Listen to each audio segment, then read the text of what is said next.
বিসমিল্লাহির রহমানির রহিম।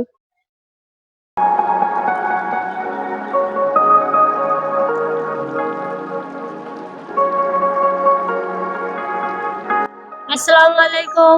হ্যালো বন্ধুরা, আজকে আমি পটল দিয়ে নদীর পোয়া মাছ রান্না করে আপনাদেরকে দেখাবো। আমি কিভাবে রান্না করি সম্পূর্ণ ভিডিওটি শেষ পর্যন্ত দেখতে থাকুন।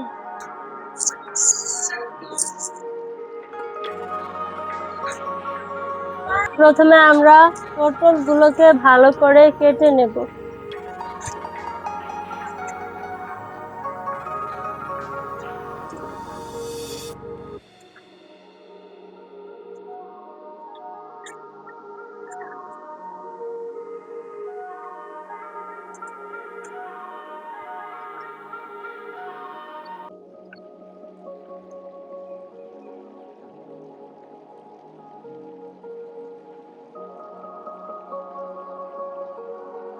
পটলগুলো কাটা হয়ে গেছে, এখন আমরা ধুয়ে নেব।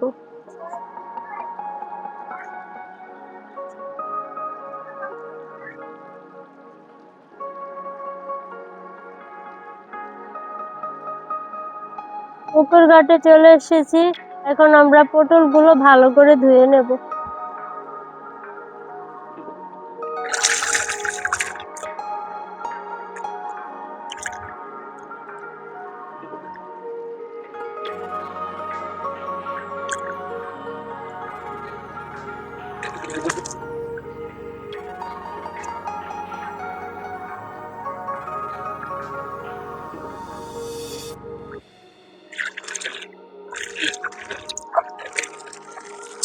পটলগুলো ধোয়া হয়ে গেছে, এখন আমরা চুলার পাড়ে চলে যাব।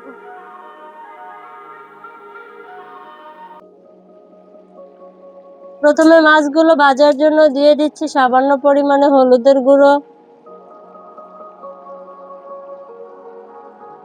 তারপরে দিয়ে দিচ্ছি লবণ, তারপরে মেখে নেব।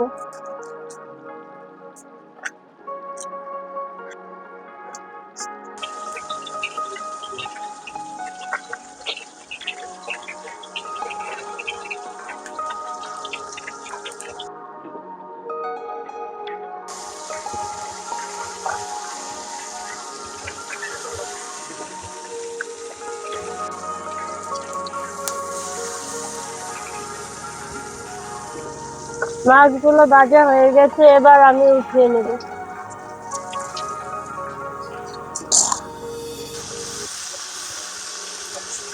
এভাবে সবগুলো মাছ আস্তে আস্তে এক এক করে ভেজে নেব।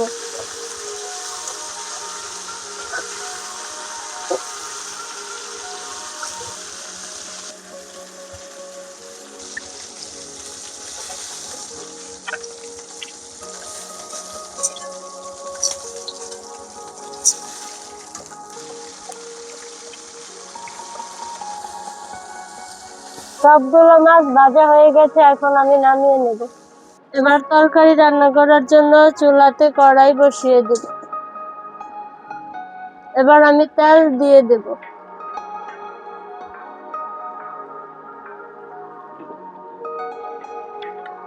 এক এক করে সবগুলো মশলা দিয়ে দিব। প্রথমে দিয়ে দিচ্ছি পেঁয়াজ বাটা,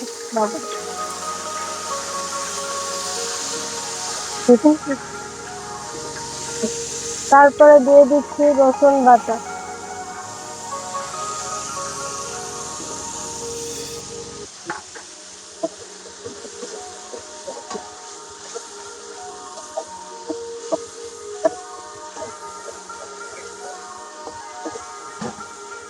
দিয়ে দিচ্ছি লবণ, দিয়ে দিচ্ছি আদা বাটা,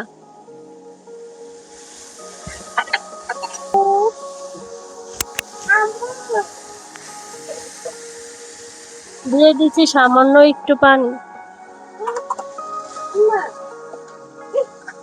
দিয়ে দিচ্ছি মরিচের গুঁড়ো, তারপরে দিচ্ছি হলুদ,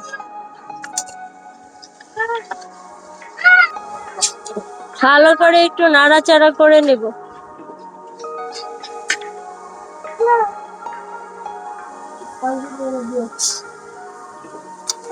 দিয়ে দিলাম সামান্য পরিমাণে পানি।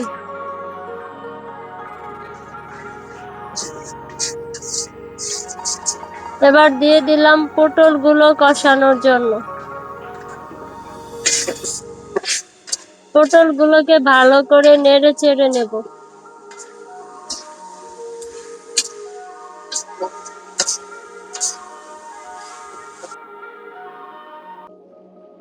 পটলগুলো কষানোর জন্য পানি দিয়ে দিলাম।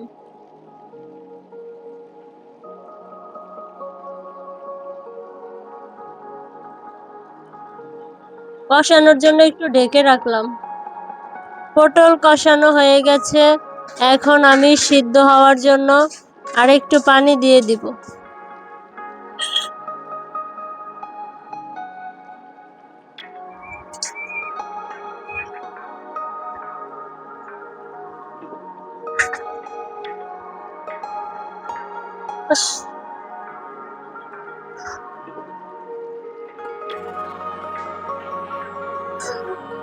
আবারও একটু ঢেকে রাখলাম।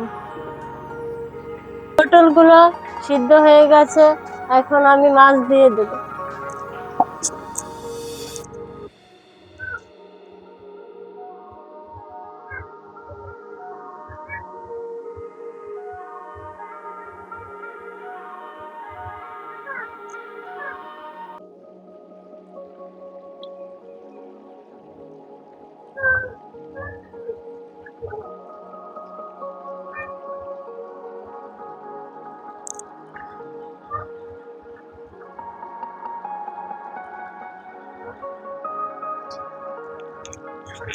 তরকারিটাকে আমি আবারও ঢেকে রাখবো। আমাদের তরকারিটা হয়ে গেছে, এখন আমরা ধনিয়া পাতা দিয়ে দিব।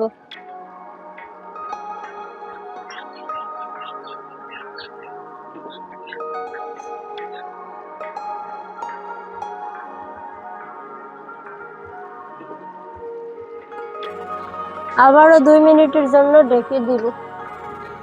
তরকারিটা রান্না করা হয়ে গেছে, এখন আমরা নামিয়ে নিব। দেখুন বন্ধুরা, তরকারিটা কি অসাধারণ হয়েছে, দেখে জিভে জল এসে গেছে। এখন খাওয়ার জন্য পেলাতে উঠিয়ে নিচ্ছি।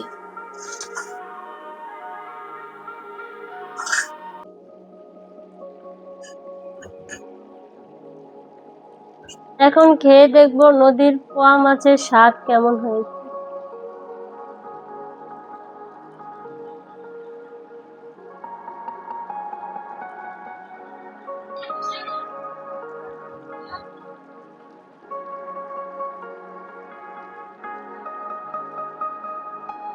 বিসমিল্লাহির রহমানির রহিম।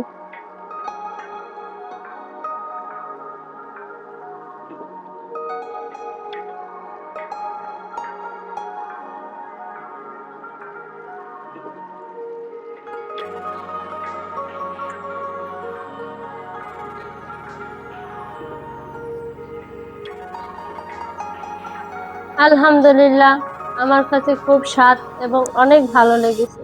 বন্ধুরা, আপনারাও চাইলে আমাদের মতো এভাবে নদীর পোয়া মাছ রান্না করে খেতে পারেন।